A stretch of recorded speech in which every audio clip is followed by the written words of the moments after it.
한국과 북한은 같은 민족이지만 70년이 넘는 분단으로 이제는 전혀 다른 삶을 살고 있습니다.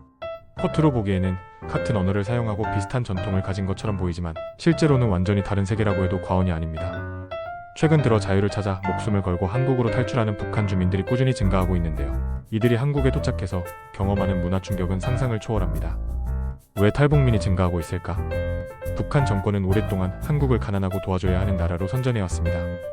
하지만 전 세계를 강타한 한류 열풍은 북한에도 은밀히 영향을 미치고 있습니다. 북한 주민들은 단속을 피해가며 한국 드라마와 영화를 보면서 남한의 발전된 모습을 엿보고 있죠. 이러한 정보의 유입은 북한 주민들이 자신들이 알고 있던 남한의 모습이 거짓이었다는 것을 깨닫게 만들었고, 이는 탈북으로 이어지고 있습니다. 통계에 따르면 지난해 탈북민의 수는 전년보다 6.3% 증가했다고 합니다. 그리고 이들이 한국에 정착한 후 경험하는 문화적 차이는 매우 크고 충격적입니다. 드라마로 보던 한국의 모습과 실제 한국의 모습 사이에는 천지 차이가 있기 때문이죠. 한국에서 쌀은 너무나 흔한 음식이 되었습니다.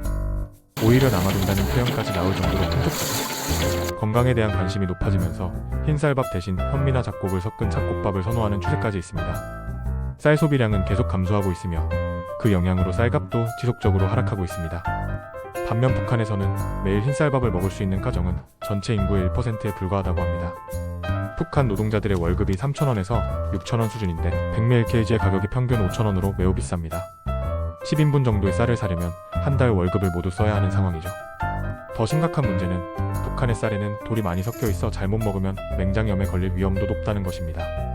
이러한 이유로 북한 주민들은 영양가가 부족한 중국산 쌀을 대안으로 먹거나 배급으로 나오는 젖은 옥수수 10kg 또는 국수로 끼니를 때우는 경우가 많습니다. 한국에서 휴지는 가장 기본적인 생필품입니다. 코로나19 팬데믹 초기에 전 세계적으로 휴지 사재기 현상이 일어났을 때도 한국에서는 휴지가 부족한 적이 없었죠. 그만큼 휴지는 한국에서 쉽게 구할 수 있는 생활 필수품입니다. 그러나 북한에서는 휴지, 특히 흰 휴지는 상위층만 사용할 수 있는 사치품으로 여겨집니다. 북한에서 휴지 한 롤의 가격은 약 1,500원이라고 합니다. 이는 두세 명이 한 끼를 해결할 수 있는 강냉이 국수 1kg의 가격은 2,000원과 비교해도 매우 비싼 가격입니다. 이런 상황 때문에 북한 주민들은 휴지 대신 노동신문을 사용한다고 합니다. 이때 김정은 위원장의 초상화만 조심스럽게 오려내고 나머지 부분을 화장실에서 사용한다고 하네요. 학습지 종이를 찢어서 사용하기도 하는데 종이의 질이 좋지 않아 항문 질환이 많이 발생한다고 합니다. 탈북민들은 한국의 공중화장실에 휴지가 무료로 비치되어 있는 것을 보고 큰 충격을 받았다고 합니다. 한국의 휴지 가격이 저렴하다는 것을 모르고 처음에는 공중화장실에서 휴지만 보면 손에 양껏 감아 주머니에 넣기 바빴다고 합니다. 한국에서 금 액세서리는 비싸긴 하지만 상위 0.1%의 부자들만 가질 수 있는 것은 아닙니다. 길거리 액세서리 매장에 가면 14K 금부터 다양한 종류의 금 제품을 쉽게 구매할 수 있습니다. 반면 북한에서는 금 액세서리를 착용하는 사람은 상위 0.1%에 해당하는 최상류층이라고 합니다. 그만큼 북한에서 금은 일반 사람들이 접근하기 어려운 귀한 사치품으로 여겨집니다. 흥미로운 점은 한국광물자원공사가 2009년에 조사한 결과에 따르면 북한에는 약 2,000톤의 금이 매장되어 있다는 것입니다. 이는 금액으로 환산하면 약 60조 원에 해당하는 엄청난 가치입니다. 2000년대 초반에는 남북한이 북한의 금광 개발을 위한 논의를 활발히 진행했지만 남북 관계가 악화되면서 이 논의도 중단되었습니다. 현재 북한은 전기와 채굴 장비의 부족으로 독자적으로 금을 채굴하기 어려운 상황입니다.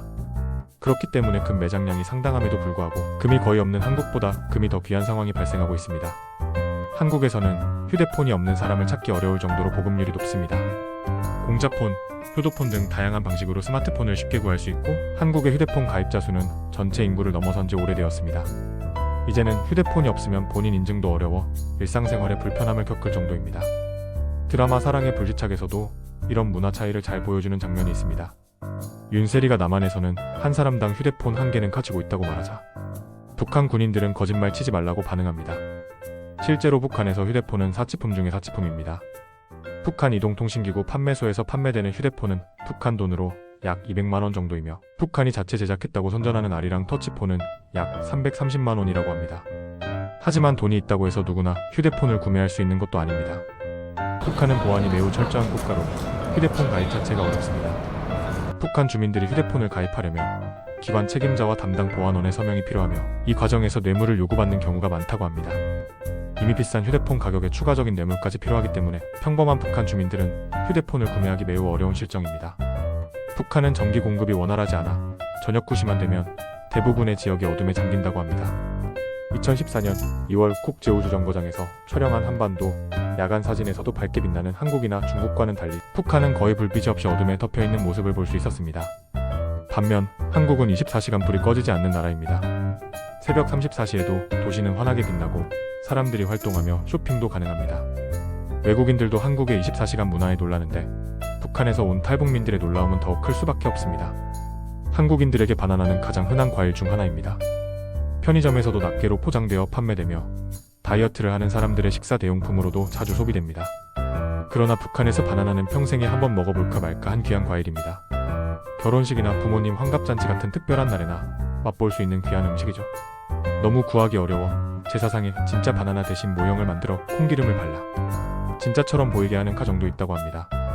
바나나를 쉽게 접하지 못했기 때문에 바나나 먹는 법에 대한 재미있는 에피소드도 있습니다. 바나나를 노란 오이로 착각해 껍질째 먹으려 했다는 이야기도 있습니다. 바나나뿐만 아니라 귤이나 망고 같은 열대 과일도 북한에서는 쉽게 맛보기 힘든 과일로 알려져 있습니다. 이처럼 같은 민족임에도 불구하고 남북한의 생활 수준과 문화는 천지 차이를 보이고 있습니다. 탈북민들이 한국에 정착하며 겪는 문화 충격은 단순히 풍요로움과 가난함의 차이를 넘어 완전히 다른 사회 시스템과 가치관의 충돌이라고 볼 수 있습니다. 점점 달라지는 문화의 격차를 보면서 통일이 된다면 어떤 모습일지 궁금해지기도 합니다. 같은 민족으로서 이러한 격차를 줄이고 서로를 이해하기 위한 노력이 필요한 시점이 아닐까 생각됩니다. 이런 문화적 차이를 이해하는 것은 향후 남북 통합 과정에서 중요한 첫걸음이 될 것입니다. 물질적인 풍요로움의 차이뿐만 아니라 70년 이상 다르게 발전해온 사회, 문화적 가치관의 차이를 어떻게 좁혀나갈지가 큰 과제로 남아 있습니다.